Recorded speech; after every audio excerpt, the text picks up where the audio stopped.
Welcome to this video about A-level chemistry. Over the next few minutes, we'll consider why you might want to study chemistry further and why you might want to do it at Ripon Grammar School. So, why do chemistry at all at A-level? I'm going to look at some reasons why chemistry might be the thing for you. First of all, chemistry is just so relevant to the world around us. Whether it's the medicines that we all need to keep us healthy, plastics from which we make so many things, so many different types of plastics, so many different properties, getting smarter by the day. The amazing fibres we now use to make so many things. Detergents, absolutely vital, essential chemicals. At A-level, we'll look at how they actually work, how you can make them. Lithium ion cells, which are powering so many devices we need, whether it's our mobile phones, whether it's laptops, tablets, so many other devices become part of our lives. We look at how they work at A-level.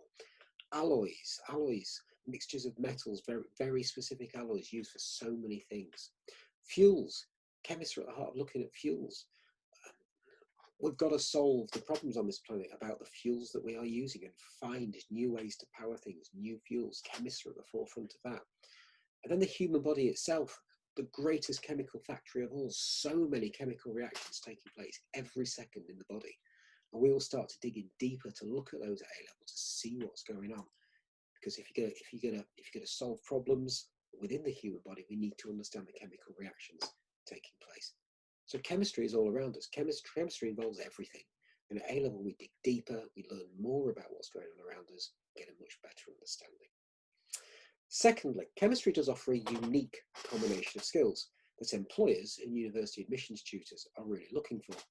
There's very few subjects that can offer both as a practical subject and as a theoretical subject, both as a subject that offers numeracy skills and literacy skills, a subject that involves problem solving, a subject that involves team working, a subject that involves communication.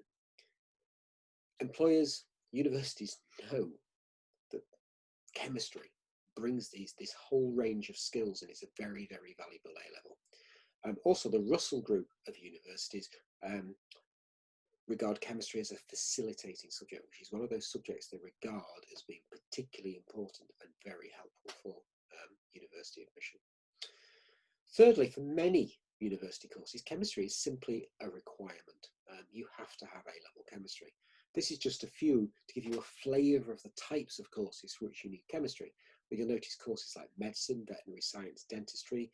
A lot of students come to us who want to study those at university, and you need A-level chemistry if you're going to study those subjects.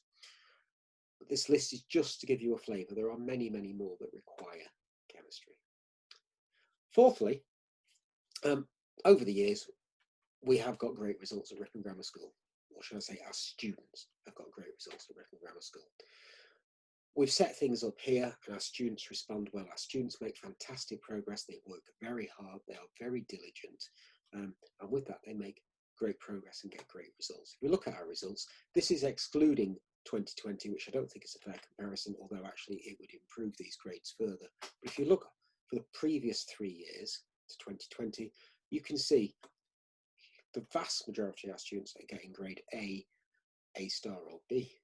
And actually a huge proportion of them are getting A's or A stars, which is not easily done in chemistry. It's not an easy subject, but if you look just what a high proportion of our students, and it's a lot of students over these last 3 years, have gone on to get some seriously good grades. So we do have a track record of helping our students go on to really achieve and make progress. And speaking of making progress, there is a system called the ALPS system, which actually rates schools and colleges in terms of how much progress students make in each subject from GCSE to A-level. So it's not based on the results, it's based on the amount of progress they make. And grade 1 is the best result you can get. You've got to be in the top 1% of all schools and colleges nationally to get a grade 1, and grade 9 is the worst. And we have consistently over the last 3 years got grade 2, which puts us in the top 10% of all schools and colleges nationally for the amount of progress our students make between GCSE and A-level. And that shows why we go on to get those really good results. Our students are really working well here. Part of that is we think we've got a great bunch of teachers. Here's a staff photo. You would have 2 of these teachers. We deliberately ensure that all students have 2 teachers. So you have a mix and a balance of the types of styles and approach from your two teachers, and students find it really helpful to have two teachers at A-level. Also, we've got great facilities and resources. All the types of practical work that you need to do, you can do here at Ripon Grammar School. We pretty much teach all of our lessons in labs, which is not the case in some schools and colleges. We've got the facilities, we've got the resources, and believe me, it does make a difference. So this is one of our labs. We have two labs like this, which are fairly newly built in the sixth form block. A lot of our sixth form lessons are taught here, and in fact nearly all our lessons in the sixth form are taught in labs. Here's Sophie in that lab using one of our analytical balances. We have a lot of these, which means we can do the full range of analytical work that is required for A-level. And here Sophie is using one of our pH probes. There's a lot of work at A-level where we need to monitor and control pH. And this is one of several experiments where we use those probes. Sophie here is using colorimeter. In this particular experiment, we use it to find the concentration of a solution of copper sulfate. And in fact, when we do this experiment, we Bluetooth the colorimeters to phones and collect the data on our phones. And here Sophie is carrying out one step in the production of aspirin. This is called refluxing, and we do quite a lot of preparations like this to make organic compounds. And say in this particular experiment we are making aspirin, which is a very, very common medicine. So what are the requirements to be able to do A-level chemistry at Ripon Grammar School? Well, the first two are probably the most important. First of all, you've got to be interested in chemistry. You're going to be spending a lot of your time in the sixth form studying each of your subjects. If you don't really enjoy that subject, don't do it. But if you've got an interest in chemistry, you want to learn more and find out more about the subject, then chemistry could be for you. Secondly, you've got to be prepared to work hard and grapple with things that you don't get.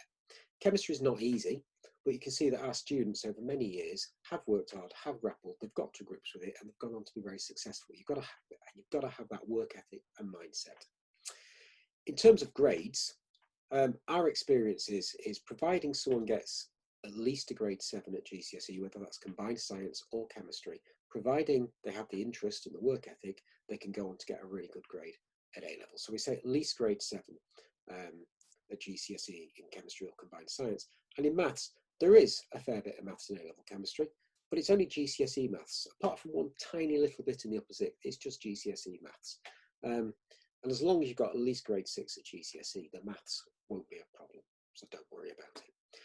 A lot of people ask me, do I need to do other sciences? Do I need to do maths? Well, the message we have is you really don't need to do other sciences, you don't need to do maths. I'd love you to do other sciences, I'd love you to do biology, I'd love you to do physics, I'd love you to do maths, but you don't have to do any of them. And I did a straw poll in one of my teaching groups the other day, and half the students don't do any of the sciences and don't do maths. And yet I know our students go on to do incredibly well. It's about your work ethic, about how you go about your studying, not whether you're doing other sciences and maths. Although I'd love you to do other sciences and maths as well, but an awful lot of our students don't, so don't worry about that. Now, one of the big differences from GCSE to A-level is practical work. The exam papers will have a lot of questions on practical work, and there is something called the practical endorsement, which you either pass or fail. But that's not really anything to worry about. If you do what we ask you to do, students will pass that. But at A-level, you work individually. There are some core practicals, like there are at GCSE. It's 12 of them, but we do lots of others as well. The types of things we do a lot of what we call qualitative analysis, where we're working out what a substance actually is. We do a lot of quantitative analysis, where we're working out how much we've got. So, for example, there, we might be working out, well, how much iron is there in an iron tablet. Preparations, making things which you won't have done at GCSE. So, for example, all our sixth form, as we showed you earlier, they make aspirin. We train them in the techniques they need, and they go on to make a sample, we hope, of pure aspirin. We do test the purity as part of the experiment. And we still get test tubes out and do reactions and see what happens. So practical work is a big part of A-level. And you do work individually and you are assessed on it. But it's nothing to worry about. In fact, it's something to greatly enjoy. For some people, practical is the best thing about it. And chemistry is a practical subject, after all. A lot of people ask me what's on the course at A-level. Chemistry is split into physical chemistry, inorganic chemistry, and organic chemistry. And there's a list of topics here. Many of these topics are things you'll recognise from GCSE, so atomic structure, bonding, amount of substance, which is mole calculations, equilibria, rates, looking at some of the groups in the periodic table, transition metals. You'll recognise things like alkanes, alcohols maybe from GCSE. So we take a lot of things you meet at GCSE and take them further, and we take new things. We dig deeper. We look at some fantastic topics at A-level that you've never met at GCSE. So there's a bit of a flavour of what we do. How is the subject assessed? Well, it's assessed entirely by exams at the end of 2 years. There's 3 written exams at the end of 2 years. There's no coursework component. There is the practical endorsement, where we do assess you on your practical skills as you go along, but the actual A-level itself is purely based on 3 exams at the end of the course. So in summary, why A-level chemistry? Well, this department of Ripon Grammar School does have an excellent track record of success. We're blessed with wonderful students who work very hard and go on to do very well. Chemistry is needed for lots of degree courses, and whether it's needed or not, it is very highly regarded by universities and employers. Please remember you can take it with a wide range of subjects. You don't have to be doing maths, you don't have to be doing sciences. And we are a bunch of caring, supportive, very experienced, that doesn't mean old, but very experienced teachers. We know what we're doing. Most of us are examiners. We've been working with many, many A-level students for many years. We do know what we're doing. We're also very well equipped for A-level. We have what you need to do A-level chemistry, and not all schools and colleges do. But most importantly, I think what you'll realise is if you choose chemistry is just what an amazingly interesting subject it becomes at A-level. When I was doing my O-levels, just showing my age, I was nearly the last year doing O-levels. When I did my O-levels, which were a bit like GCSEs, I didn't enjoy chemistry that much. I liked it enough to choose it for A-level, but I didn't enjoy it that much. But when I started doing A-level, my real love and passion for the subject grew as I dug deeper and I really started understanding things. And I hope if you choose chemistry, the same thing could happen to you. So I wish you well in the choices you're making. It's not an easy way to do it at the moment, but I wish you well. If you want to find out any more information, we have our prospectus, our course guide, and you can always get in touch with the school and find out any more that you want to know. But all the best.